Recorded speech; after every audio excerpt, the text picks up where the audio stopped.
In J.R.R. Tolkien's Legendarium, the Orcs, sometimes called goblins, are evil creatures that served both Morgoth and Sauron throughout the various ages of Middle-earth. They are corrupt, cruel and violent, often associated with evil forces and used as troops in great wars. After the destruction of the Ring of Power and the end of the War of the Ring, many questions arise about the fate of these creatures, since their existence is intrinsically linked to Sauron's power and domination. In this text, we will explore what happened to the Orcs after the fall of Sauron and the end of the War of the Ring, based on what Tolkien wrote and what we can infer from his works. Origin and nature of the Orcs. The Orcs have a dark origin. They were initially created by Morgoth, Melkor, the first Dark Lord, during the First Age. It is widely believed that the Orcs are a race of elves who were corrupted and tortured by Morgoth. He turned them into twisted and evil servants, subjugated to his will. Although they were born as a corruption of the elves, the Orcs did not possess the immortality of the elves. They grew old, reproduced, and were mortal.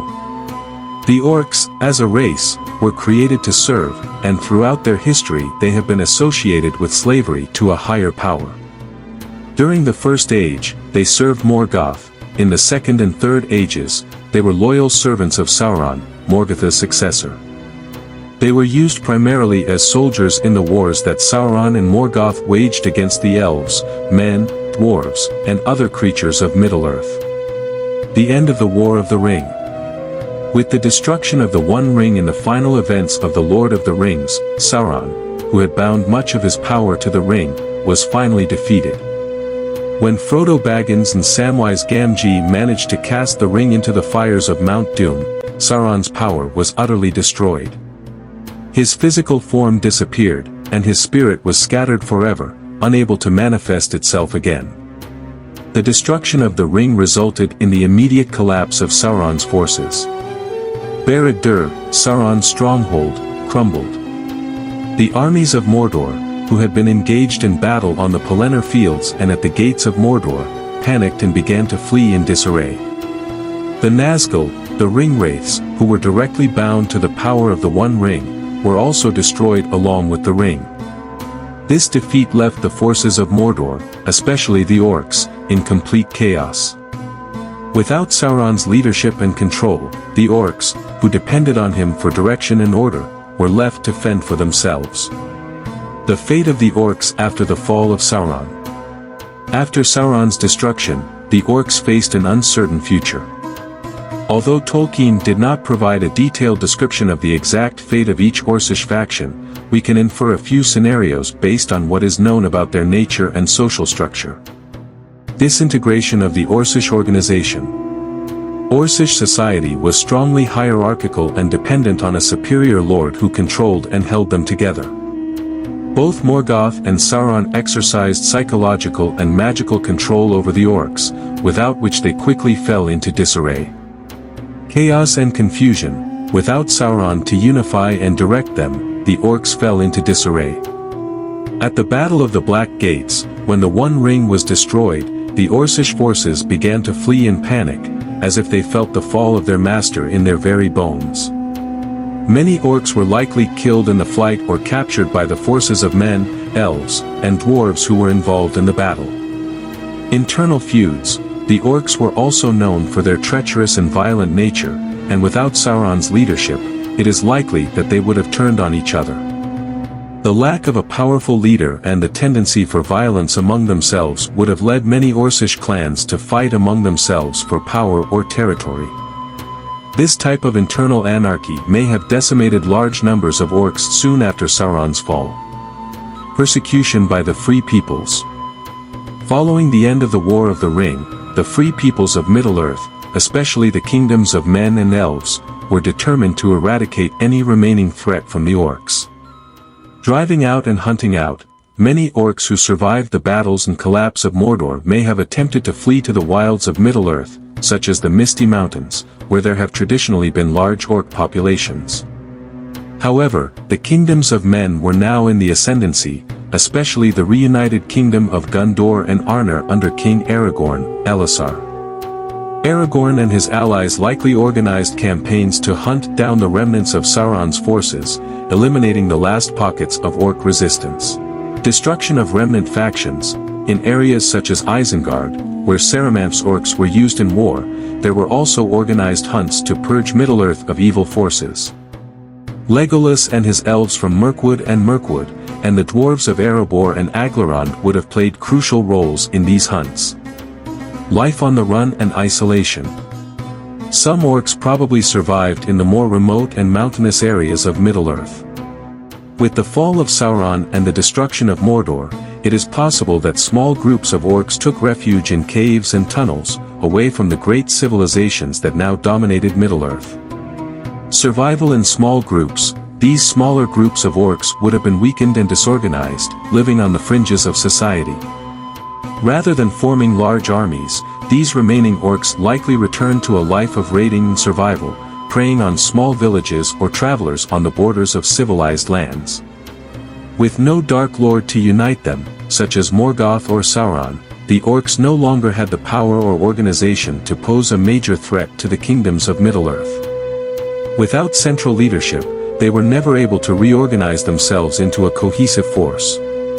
The future of the orcs in the Fourth Age. Tolkien does not give many details about the ultimate fate of the orcs in the Fourth Age, but it is likely that their influence waned significantly. With the rise of men and the decline of the dark forces in Middle-earth, the orcs lost the dominance they had held under Morgoth and Sauron. Aragorn's reunited kingdom under Aragorn's reign, Gondor and Arnor were restored, and a period of peace was established. Aragorn's forces probably set about eradicating any remaining pockets of orcs. In addition, the dwarves and elves continued to protect their lands against the threats of evil creatures. The orcs may have survived in small numbers in the wilder regions, such as the mountains, the Misty Mountains, and parts of Mordor, but without Sauron's leadership and power, their civilization fell into a long decline. They became isolated and dangerous creatures, but without the ability to form armies or threaten great kingdoms as they had done in previous ages. After the destruction of the One Ring, and the end of the War of the Ring, the orcs faced an immediate collapse. Their hierarchical structure, dependent on the domination of lords such as Sauron and Morgoth, collapsed completely. Many orcs were killed or captured during the chaos of the final battle, while others probably turned against each other or fled to remote areas of Middle-earth. Without the unifying power of Sauron or another Dark Lord, the orcs were left without leadership and direction, falling into anarchy and becoming easy prey for the victorious armies of men, elves, and dwarves. After the destruction of the One Ring and the ultimate downfall of Sauron, many orcs were killed or scattered in the chaos that followed. Without the leadership of an evil lord to unite them and direct their actions, many of them fled, hiding in remote and hard-to-reach areas of Middle-earth.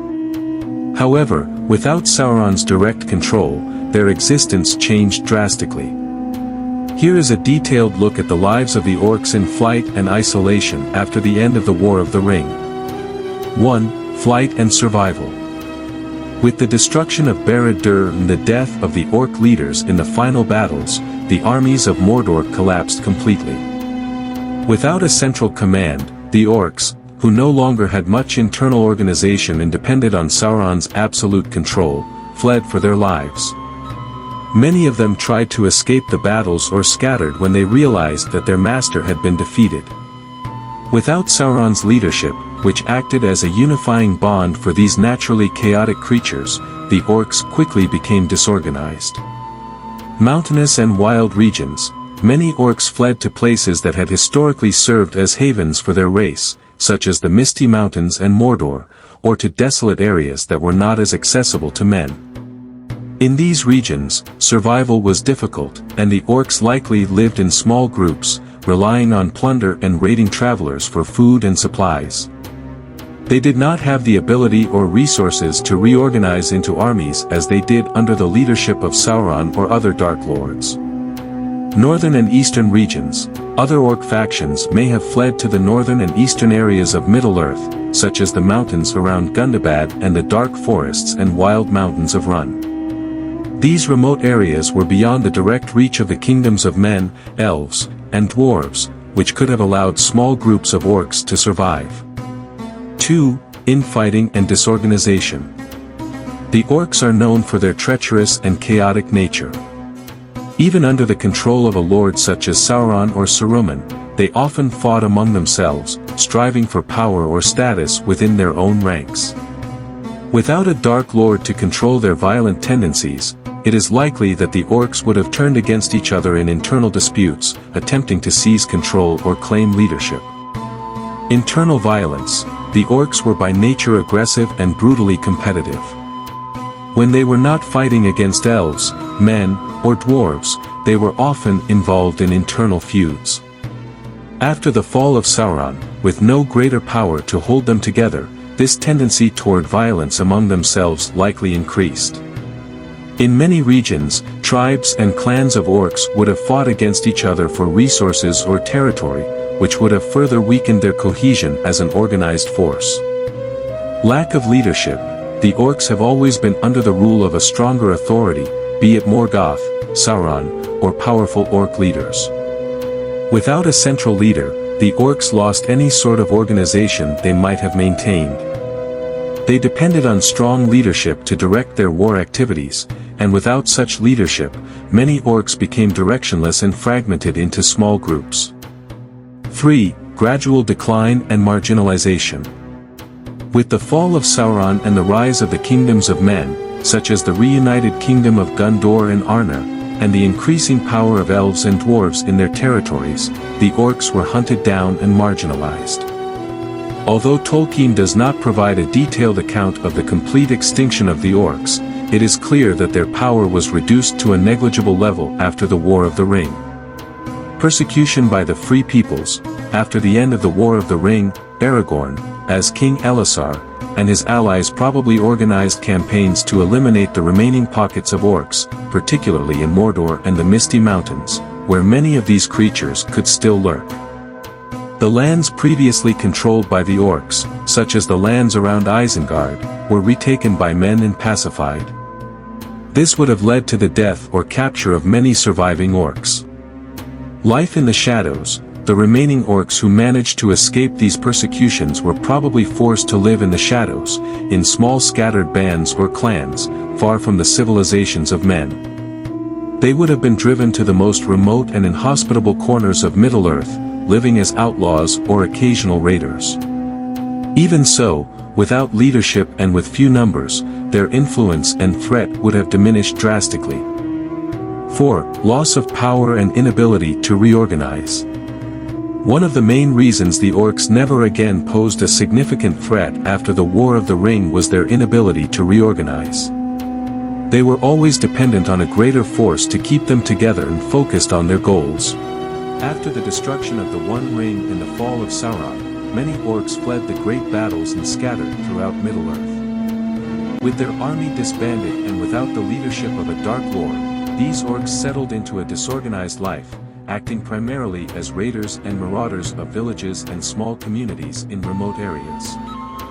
These sporadic and opportunistic raids marked the life of many villages in the post-War of the Ring period. Raids on villages and isolated areas.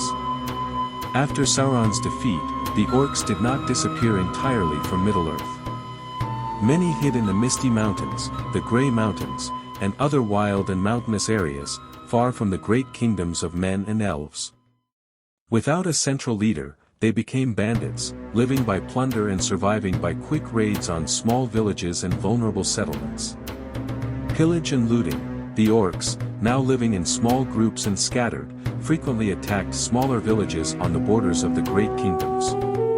They plundered food supplies, stole livestock, and destroyed homes, leaving chaos in their wake. These raids, although small and without the organization of large armies, were still devastating to the communities that faced them. Lack of organization. Without Sauron or other shadowy leaders to coordinate their actions, orc raids after the War of the Ring were less organized. The orcs did not mount well-structured military campaigns, but acted in a disorganized manner, attacking villages that were closer to their bases in the mountains or forests. These raids were more chaotic and had no greater strategic objective than the survival of the orcs themselves. Locations most effective. Orc raids occurred primarily in regions closer to the bases where they had taken refuge after the fall of Sauron.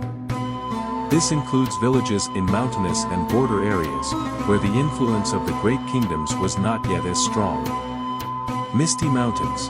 The Misty Mountains have long been a haven for orcs, and even before the War of the Ring, they were known to raid and pillage nearby villages, such as the lands around Eriador. After the fall of Sauron, many orcs who had managed to escape the battlefield in Mordor returned to these mountains, continuing their raiding and pillaging practices, especially in nearby villages, such as those north of Rivendell or on the outskirts of Bree. Mountains of Mordor and Run. Small groups of orcs also continued to live in the mountains around Mordor and in the eastern regions, such as Run, where they could isolate themselves from the forces of Gondor and the other kingdoms of men. From there, they would raid smaller villages on the borders of Gondor and other southern lands. Forest rings, regions surrounding forests, such as Fangorn and Mirkwood, could also be targeted by raids by fugitive orcs. These groups, isolated and without a strong base, would take advantage of hard-to-reach areas and hide after the raids. Response from the human kingdoms. With the rise of the reunited kingdom of Aragorn, Elisar, and the restoration of Gondor and Arnor, there was a coordinated response to combat these raids and eradicate the remaining orc groups that continued to threaten the borders of the Free Kingdoms. Patrols and expeditions. Aragorn, now king of the reunited kingdom, and his allies organized regular patrols along the borders of their kingdoms. Rangers from the north and troops from Gondor would conduct expeditions to hunt down and eliminate remaining orc groups in the mountainous and forested regions. This was done to ensure that the orcs could no longer regroup and raid villages with impunity. Alliance with the elves and dwarves. Legolas and his people of Mirkwood, as well as the dwarves of Erebor and Aglarond, the Glittering Caves, also participated in these efforts, clearing out areas where the orcs might have taken refuge. Strengthening alliances among the free peoples ensured that the areas where the orcs hid were systematically patrolled and guarded. Rebuilding of villages. Villages that had been overrun by the orcs began to be rebuilt, especially in areas where the men of Gondor and Arnor had regained control. The Shire, for example, had briefly suffered from the evil influence of Saruman, but was restored by the hobbits after the War of the Ring. Other villages in the border regions of Gondor, Rohan, and Eriador also underwent a phase of rebuilding and strengthening of defenses. Decline in raids and the marginalization of the orcs. As the reunified kingdom of Gondor and Arnor grew stronger and efforts to hunt down the remaining orcs intensified, raids on villages began to decline. The remaining orcs, unable to reorganize and with limited resources, began to live in ever more isolation. The detailed conclusion about the fate of the orcs after the destruction of the One Ring and the fall of Sauron reveals how one of the most feared forces in Middle-earth was gradually weakened, marginalized, and eventually rendered irrelevant in the political and military landscape of the Fourth Age. The fall of Sauron marked the end of the era of the great unified forces of evil that had for centuries threatened the free lands of Middle-earth. Without the leadership and control of a Dark Lord such as Morgoth or Sauron, the orcs lost the power, organization, and purpose that had held them together as a cohesive force. Fragmentation. Without firm leadership, the Orcish armies were fragmented, and their warriors, once part of great military campaigns, now became small bands fighting for their own survival. Without the ability to reorganize themselves into a cohesive army, the orcs became opportunistic marauders, raiding villages and small communities but posing no serious threat to the established kingdoms. Village raids and marginalization. After the end of the War of the Ring, the remnants of the orcs were forced to live in isolation in wild, mountainous areas, such as the Misty Mountains and the regions surrounding Mordor. These small groups, lacking leadership and direction, began to raid vulnerable villages and settlements. However, these raids did not have the same devastating impact as the campaigns organized under Sauron. Persecution by the Free Peoples, under the leadership of Aragorn, now King Elisar, and his allies, the kingdoms of Gondor and Arnor, were restored and their borders strengthened. Patrols were organized to hunt down the remaining orc bands and ensure peace in the border areas. The elves of Mirkwood, the dwarves of Erebor, and other free peoples also banded together to ensure that the orcs could not regroup or cause large-scale destruction. Final decline of the orcs. As the reunited kingdom of Gondor and Arnor grew in strength and organization, the orcs' ability to cause trouble increasingly diminished. Over time, the orcs became a lesser threat, confined to very remote or unprotected regions. The civilization of men, coupled with the continued vigilance of the elves and dwarves, ensured that the orcs were hunted down and forced to retreat to ever more distant locations. Loss of relevance. Without a Dark Lord like Sauron to organize them and utilize them as a fighting force, the orcs lost all relevance in the political and military context of Middle-earth. They became marauders and marginal survivors, unable to regain the power or influence they once had. Total marginalization. The orcs became a minor problem, a shadow of their former selves in the great ages before them. The peace brought by the Fourth Age and the end of the forces of evil in Middle-earth ensured that these remnants could no longer threaten the kingdoms of men, elves, or dwarves. Overall conclusion. The fate of the orcs after the destruction of the One Ring represents the end of a long period of darkness and servitude in Middle-earth. These creatures, created and corrupted by Morgoth and Sauron, were for centuries a fearsome force that ravaged kingdoms and spread terror across the world. However, without a Dark Lord to guide them, the orcs fragmented, became scattered raiders, and eventually fell into decline. The rise of the kingdoms of men and the vigilance of the elves and dwarves ensured that the orcs were marginalized and persecuted, driving them into irrelevance. And lastly, we arrived at the end of the video. If you liked the video, don't forget to give a force by subscribing to the channel and leave a like or maybe share to your friends. Until next time.